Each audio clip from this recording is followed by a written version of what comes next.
Come to metro phase 2 and airport metros, వీటి వల్ల ఏ areas ఎక్కువగా బెనిఫిట్ అయ్యాయని మీరు అనుకుంటున్నారు సార్, అవుతాయని అనుకుంటున్నారు? సింపుల్ రూల్, ఎక్కడైతే రోడ్ వెళ్తుందో అక్కడ జనాలు వెళ్తారు.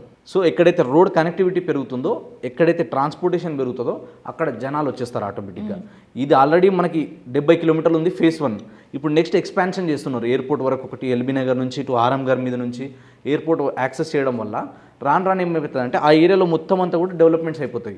ఆల్రెడీ మనం బెంగళూరు హైవేలో తీసుకుంటే ఆర్ఎం గారి దగ్గర నుంచి శంషాబాద్ వరకు పెద్ద పెద్ద హైరైజ్ కమ్యూనిటీస్ వస్తున్నాయి. ఒక 3 ఇయర్స్ బ్యాక్ 4 ఇయర్స్ బ్యాక్ అక్కడ ఏం లేవు అసలు, కానీ ఇప్పుడు తీసుకుంటే హైరైజ్ బిల్డింగ్స్ అన్నీ అక్కడికి వస్తున్నాయి.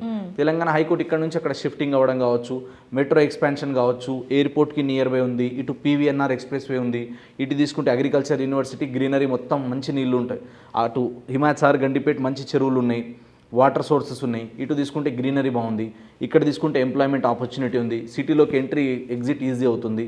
సో ఎక్కడెక్కడైతే మెట్రో వస్తుందో, ఎక్కడెక్కడైతే రోడ్ కనెక్టివిటీ పెరుగుతుందో, ఎక్కడ ట్రాన్స్పోర్టేషన్, ఇది బ్లైండ్ రూల్ రియల్ ఎస్టేట్లో, రోడ్ కనెక్టివిటీ ఉంటే ఆ ఏరియా గ్రోత్ అవుతుంది.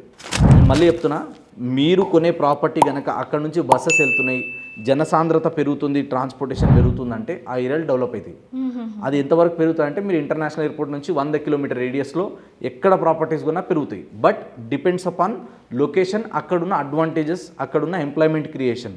సో ఎక్కడైతే రోడ్ వస్తుందో అక్కడ కంపెనీస్ వస్తాయి, కంపెనీస్ వస్తే ఎంప్లాయీస్ వస్తారు, ఎంప్లాయీస్ వస్తే ఇల్లులు వస్తాయి, అన్ని రకాల రెసిడెన్షియల్ డెవలప్ అవుతుంది. ఇవన్నీ డెవలప్ అయినాక ఆటోమేటిక్ కమర్షియల్ యాక్టివిటీ స్టార్ట్ అవుతాయి.